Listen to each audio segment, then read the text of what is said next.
I think the people who are happier in life and the people who are more successful in life, they know better than to give any energy to something that they don't want more of. One of the things that I've always loved about you is your authenticity and transparency as that kind of comes. Would you mind just sharing a brief little bit about your background and how you became so passionate about what you're working on? Well, thank you, Stephen. I really appreciate the opportunity to just spend some time with you and your listeners today. And yeah, I've been a guest speaker for probably 25 years at a lot of spiritual centers and New Thought Unity type churches. And that kind of started organically because I'm a vocalist. And so I was asked to come in as a singer, and I've always been a songwriter. So I would sing the songs that I wrote, and people would say, "Oh my gosh, that song was just so moving. What inspired that?" And when I told them the story, they're like, "Have you ever thought about speaking?" And so I was like, "Certainly." Why not? Bring it on.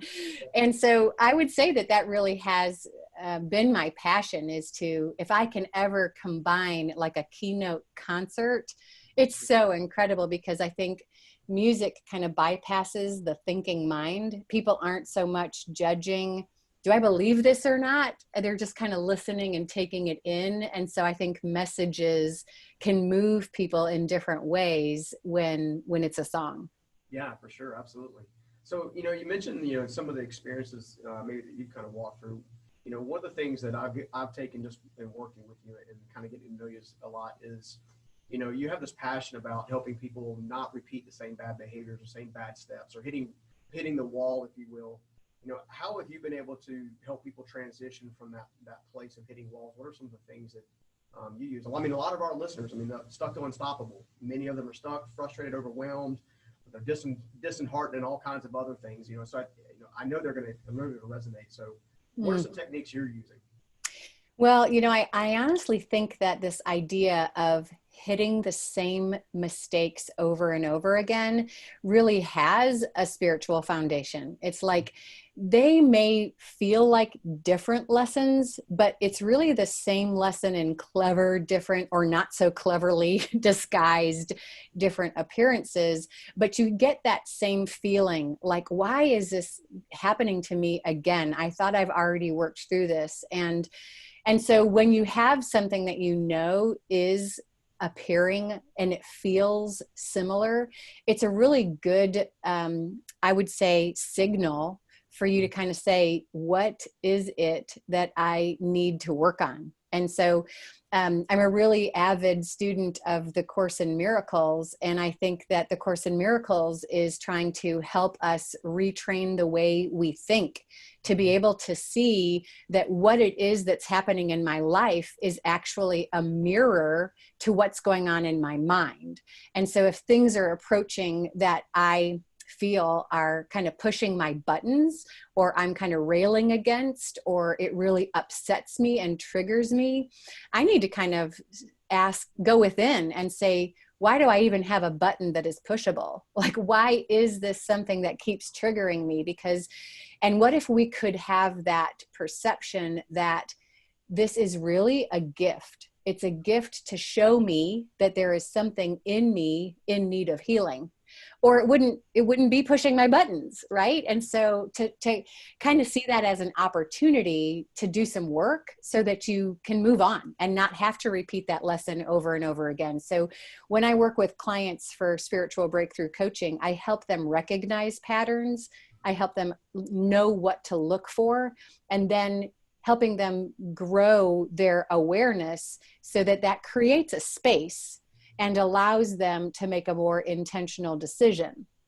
Yeah, I totally agree with that. I think, adversity is a great teacher. It really is. No doubt. I look back at my life, going through some of the things that I went through and some of the difficulties that I had to overcome to get to where I'm at. And one of the things that one of the biggest mistakes that I made early on is I used to look at life as, okay, I need to get this ultimate blissful moment. Like, life is not right unless I'm in bliss.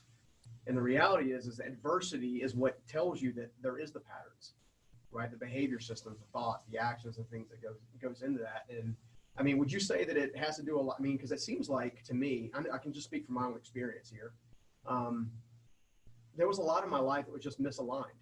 Like I wasn't focused in the right place. So therefore I wasn't doing the right things. I had the wrong things in the wrong priority, that kind of thing. I mean, do you find with people that you're working with that they're dealing with a lot of misalignment? They're just not thinking the right way or doing the right things?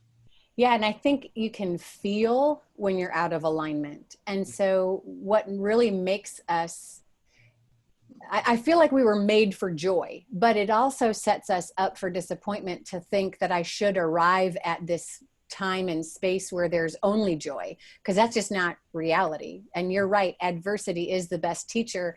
Adversity is when we're feeling out of alignment, that again is the gift to say there is something that I'm reacting to that I need to just really think about in a different way, because it's all me.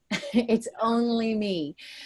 So I don't want to have people expect that there is this place that they're going to arrive where enlightenment sets in, and that means everything is, utopia or peace from there on out, because to be honest, that would be really boring. You would get really sick of that quickly. If we could look at everything in life as an adventure, and if I'm feeling anything less than joy, what do I get to work on to feel more joy? But then to understand that adversity or that conflict or the things that I don't want more of that keep showing up in my life, they're really there for me to appreciate the good. If I didn't have that comparison, what would my life be like? So I like to just say, when something good is happening, I want to pause and memorize how this feels. And I want to say, more of this, please. That's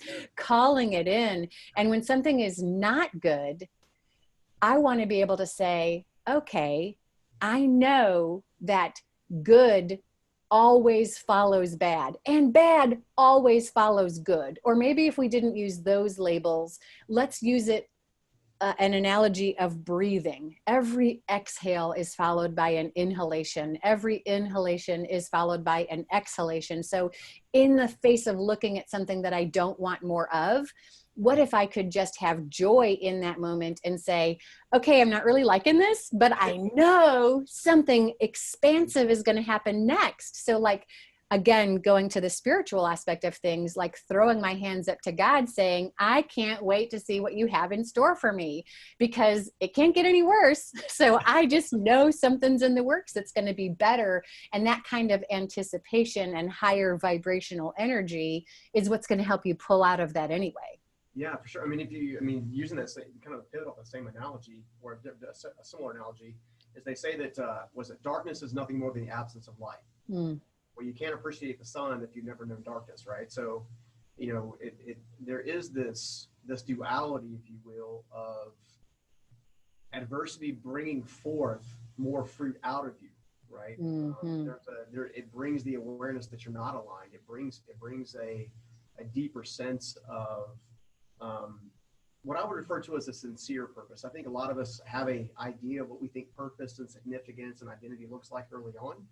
But at the same time, we also learn over time, as our good friend Rory would say, right, that you're meant to serve the person you used to be, right? So, in order to become that person, you have to use this duality to your benefit. And I feel like, and you probably can speak to this as well, that a lot of times those people that are in that stuck zone are avoiding the duality. They're too focused on the dark, or if you will, or the, not the absence of light to actually appreciate the lamp sitting over the corner. Absolutely. That's probably accurate. Well, absolutely. And I think that it's just more evidence that what we focus upon is what we get more of, right? Because there's always two sides to every coin. And I think the people who are happier in life and the people who are more successful in life, they know better than to give any energy to something that they don't want more of. Yeah. I mean, if we believe in visualization, if we believe that, what it is that I'm thinking has some influence about what I'm experiencing, well, then we'd be a little bit more responsible. We'd kind of put our thoughts on a diet, right? I'm not going to let myself go down that rabbit hole. I'm going to concentrate on replacing those negative thoughts with something that I want more of, right? For sure. It's one of the things that I feel like we're leading towards is this sense, what I think everybody's really searching for is this, the only word I can really think of that comes to mind is breakthrough, right? It's trying to get to a place of breakthrough. It's been my experience, you're going to have multiple moments of breakthrough, right? We call them life gates on our side and whatnot, but what are some of the things that you feel like that you've been successful in or instructing people in to break the crazy cycle, get some breakthrough, so they can have, a little gust of wind in their sails to try it again, kind of climb that stair? What are some of the things that you've seen happen? Well, I've really tried to help people have fun with it, because once we really do take responsibility for our experiences and the way we are feeling, we can really get mad at ourselves. Like, ooh, there was a negative thought. I wasn't going to do that anymore. Well, let's really do some exercises to be able to consistently improve, and to have fun with it is one way. So I always ask people to notice, just be more of a noticer or witness to what you're thinking and what you're reacting to. And then see if you can practice detachment. Can you kind of step outside and observe it with amusement? And so it's like detaching with amusement is step one, to go, oh, there's this thing that's pushing my buttons again.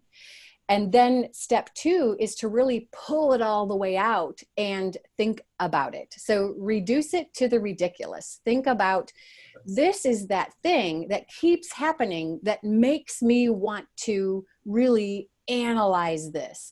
And so an example is, I had a friend who said, every February I get depressed. And I've been married for 40 years, but it was February of, I don't know, maybe 1989, when my wife and I had been married for 7 years, and we were really in a rough spot, and we went through counseling, and she sat on my bed and she said, the counselor said that we're in a good enough space that I can tell you that I've had an affair with your best friend for 7 years. And it was like, what? The whole world fell out from under him. But the reality is, he's still married. 40 years. And so I was asking him, hey, you know how the movie ends because you're still in this happy ending. You're making things work. Why, whenever February rolls around and you get anxiety, and your tight chest gets tight, and you're getting depressed, why are you pulling up a chair and watching that movie again? Why not just say to yourself, oh, this is that detaching with amusement. I see, this is the trigger that makes me want to go down into that pit again, and instead reduce to the ridiculous and say, hey, mind, innocent mind, not mind that's trying to throw me into the pits of despair, but my mind is really just like my thoughts are following a well-worn pathway because it's what it's done every February. I can take charge of that and say, I'm not going to pull up a chair and watch that movie anymore. And then step three is to invest wisely. If you really think of your thoughts as thought coins, you're always contributing to something you either don't want more of or something that you do want more of.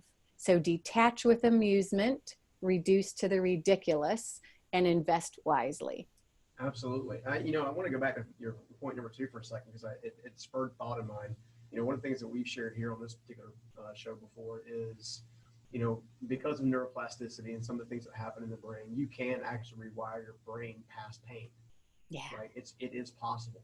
I worked a lot with the military for a while with the USO and doing keynotes and stuff with them. And I used to get so frustrated because the speaker before me would always be a clinical doctor talking about PTSD.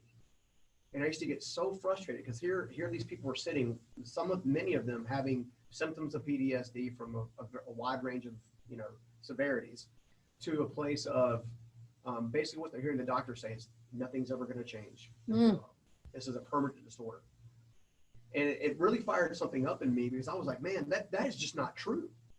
So even when you look at PTSD and all that, that's a pretty severe trauma, like sex trafficking, all those other things that can be major traumas, right? You look at all of this together and you're like, you know what? I personally believe, because this has been my experience again, that if you'll just keep going, right, and you keep leaning and you keep doing the investment, you keep making it ridiculous, and you keep looking at it objectively, and you keep deciding that to go after that it's like being on a highway. Yes, there's a detour in front of you right now on the highway. We've all had detours on the highway, but all we got to do is take the off ramp. So true. That's what I love about your process. There's a great movie that really illustrates the quantum physics of what you're talking about. It's called What the Bleep Do We Know? And it really shows, Write that down. I haven't seen yeah, what the bleep do we know? It's not a new movie by any means, but the deaf actress Marley Matson is one of the stars. So it's it toggles back and forth between like a documentary style and actually a movie with a plot and a story. So it's really well done. But the thing I wanted to share is what you were talking about with neuroplasticity. There's so much science but around the idea that you can retrain your mind, that you are not stuck with these thoughts that keep you in a dark place. But I think that people don't trust that they can be happy because they hear messages like, all you have to do is choose a good thought, and that it feels so insulting to them. What we really have to understand is it took a long time of your brain thinking the same thoughts, that is now a well-worn path.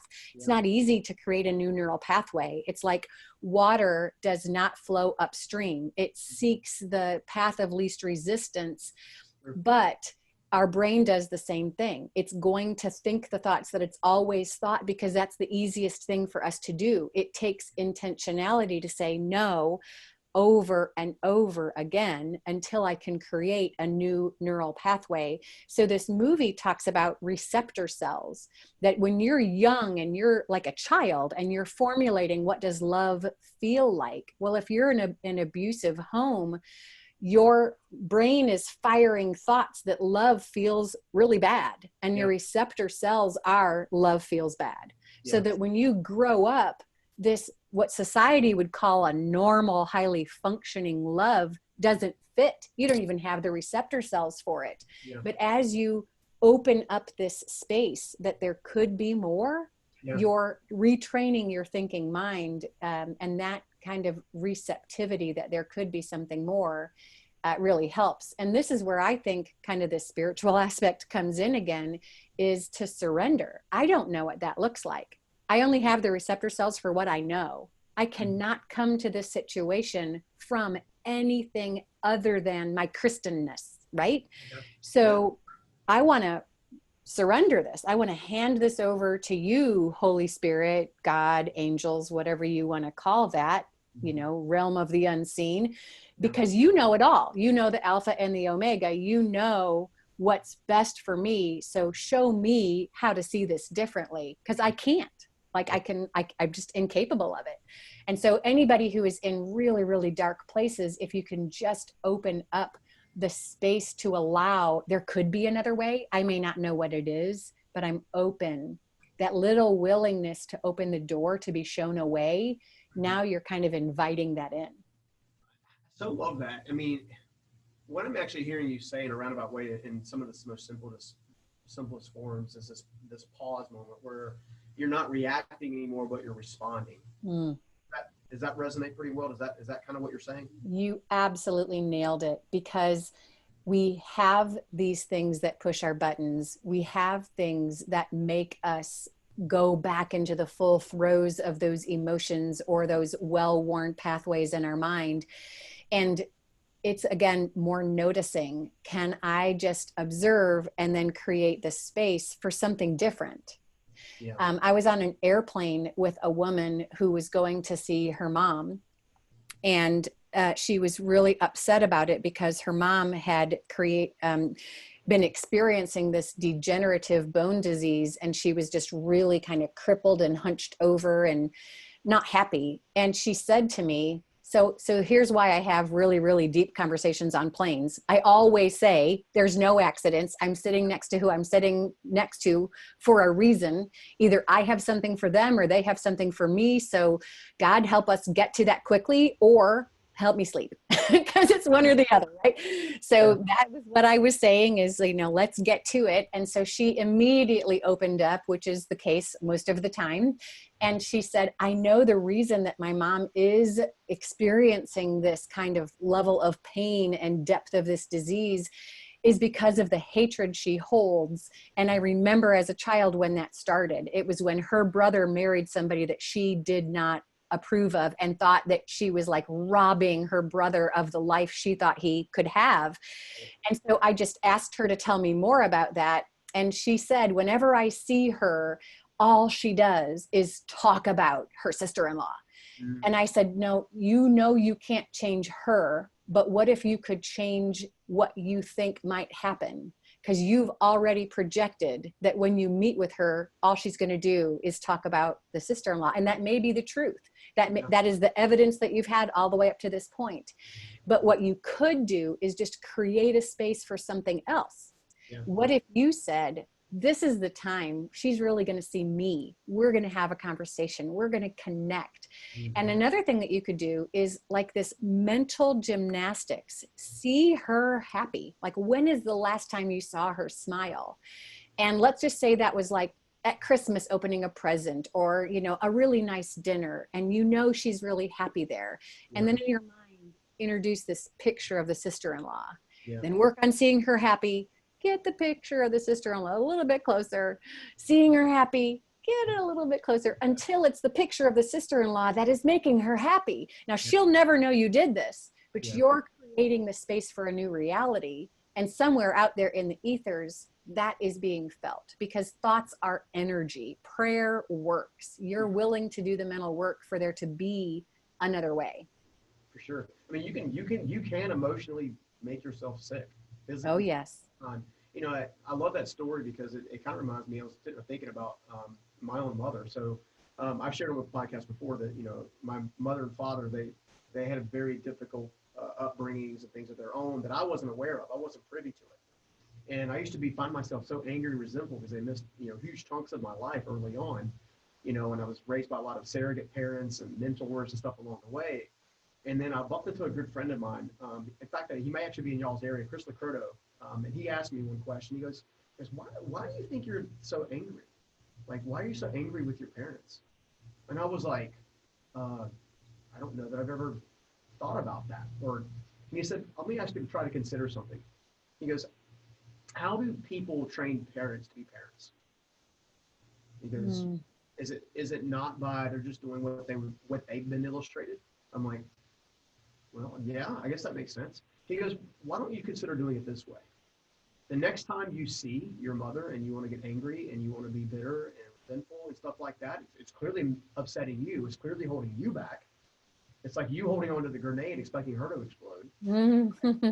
He goes, here's what I recommend you do.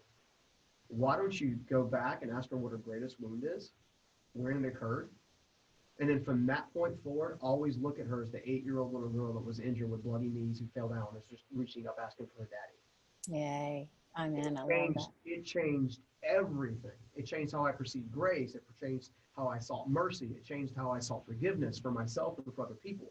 Like, it gave me a whole nother level, right? Of not just emotional intelligence, but of spiritual fitness, of freedom. I was freer. Yeah. You know, by the things you're talking about. You know, and I think that's incredible. One of my clients, this really reminds me of a story. She was saying that she discovered that her husband had an affair 20 years ago, and the mental spiral you can imagine, just like the last 20 years, like how many times does that come at you in waves? You mean that was a lie? You mean that wasn't real? You mean everything I thought, like we were best friends, what happened to that? And she's deciding to stay in the marriage and work things out, which is a blessing for what she really wants out of her life and her relationship. However, every time we talk, she's still so bitter. And I think just this revelation of understanding, there is nothing that can happen that can change the past. And you have every right to be angry. The question is, how long do you want to stay that way? Because this doesn't feel good. And if you want to feel anything other than what you're feeling, you're going to have to change the dialogue happening in your head, because you're creating this well-worn pathway.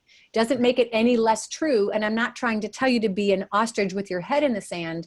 I'm trying to help you see that you have the ability to choose again. And it's work. It's a discipline to say, hey, there's that trigger. I don't want to feel this way. I have to make a different decision. Yeah, I mean, we call that doing the push-ups, doing the hard work first, right? It's the element of, the question really becomes, do you want to be free? Because Yeah. once the answer to that question is yes, it's okay, you have work to do. Yeah. And yes, they've done all this stuff, they've done some of these things, and they've done these things wrong. But to your point, you don't have to hold on to it, Mm-hmm. right? I've found in people that I have verbatim forgiven, like I've actually had to walk up and say, I just want to let you know, I forgive you for X, Y, and Z, and them start weeping. Turns out they've been carrying that stuff the entire time. Mm-hmm. Mm-hmm. My parents were a pretty decent area of that. My father, for example, who was a Marine and traveled and did what Marines do. He got involved in alcoholism and some other things along the way, and he missed a good chunk of my life. But 11, 12, 13 years old, he was there when I started my first company, right? He actually helped me build the scaffolding out of the trash piles, right? It was him. And then I had this interesting realization. When I was about 32 or 33, I began playing ice hockey, right? It's perfect for my ADHD brain, right? The puck's going everywhere, and I can just do like this the entire time. Love it.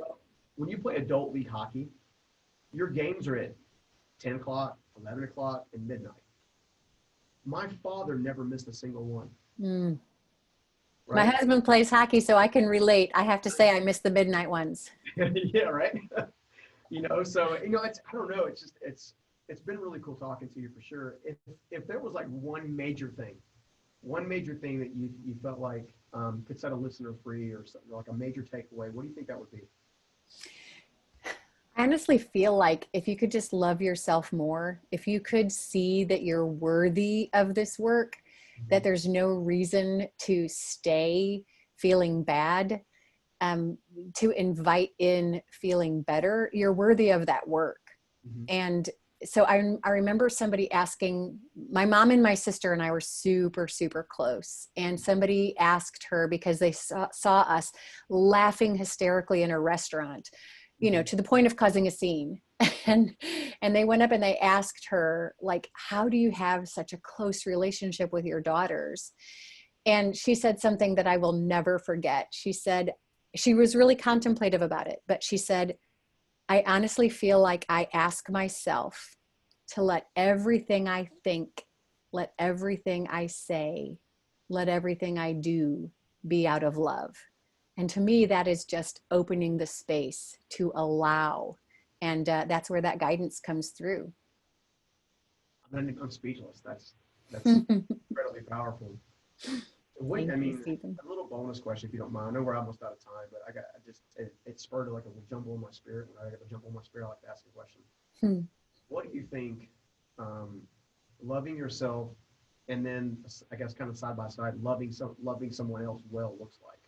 How does that play out in your life? Well, if you truly could grasp that our Creator is good, Mm-hmm. and that every good thought you have is stored in heaven for you, it's like we wouldn't want to waste any more time on the things that make us feel bad, the negative energy of it. It's like we really want to have this filter of what we let in so that we can let what comes out be better. So to me, loving yourself is to give yourself that grace of humor. Like, there is no finish line. There is no point where I am going to arrive. That would take all the fun out of it. So I get to have fun on the journey. And the same in relationships is, if I expect perfection, you will always let me down. So how can I have fun with who you are and allow who you are to shine, and find ways to help that part of you shine even more? That's really the best gift we can give to one another, is to allow people to be and to flourish. You're amazing. You're amazing. I've had the fortunate honor and pleasure of getting to know you through Brand Builders and all the work you're doing there as a personal brand strategist. And I've been just enamored with your spirit and kind of how you approach things and how beautiful it can come across, and the work that you've already helped a lot of people do. And I know I'm forever going to be a follower of yours for sure. Out of that, what is the best way for the audience to connect with you and to stay connected with you, maybe even work with you in some of the things that you're doing? Well, I appreciate you asking that. I guess it depends on what they're really looking for. So, as a personal brand strategist, I'm so happy to have a free call with people. And so, there is an opportunity to really sign up and spend an hour together to look at what you're trying to do with your business. So, that would be the free call. Like, do you have that you can put in show notes for a Yeah, link, call it. maybe? Okay. And if people are looking for spiritual breakthrough coaching, my website allows you to kind of schedule a discovery call. So there's a link where you can actually set up a time to have a call together to explore whether spiritual coaching is for you. And my website is kristenhartnagel.com. Very cool. Well, I'm gonna put all that in show notes for sure. I just want to pivot just for a second on the personal brand stuff. This is something that I think one of the things that you've actually taught me through this process is that having a personal brand may or may not mean you're trying to actually build a flat out personal brand business model, the whole thing. I'm seeing, at least in my company, I've even talked to my executive leaders here at one of my larger companies about the importance of having a personal brand identity as a leader here. Mm. I mean, So true. yeah. I think lots of companies are looking for people within their organization to say, who can we position as a thought leader? Who can we help to get their lens on what we do out there? Because a person can cast a net that a company can never cast. And so how can you say what you do in such a way that you're going to be a magnet to the right people? And not trying to convince everybody, but people do business with people more than they do with businesses. So the power of a personal brand is just clarifying what makes you unique so that you are, like, the people who are meant to work with you can feel you are their person. Yeah, for sure. I mean, that's been my experience. I was very honest with Rory when he and AJ first decided to set out and create brand builders, and obviously you're one of the founding team members there. I was like, Rory, dude, the first time I did this, I love people well. I did all the right things. I had the aha moments, but man, I was a mess. I was talking about this and that over here and like all this kind of stuff. And I said, man, I wasted a lot of money,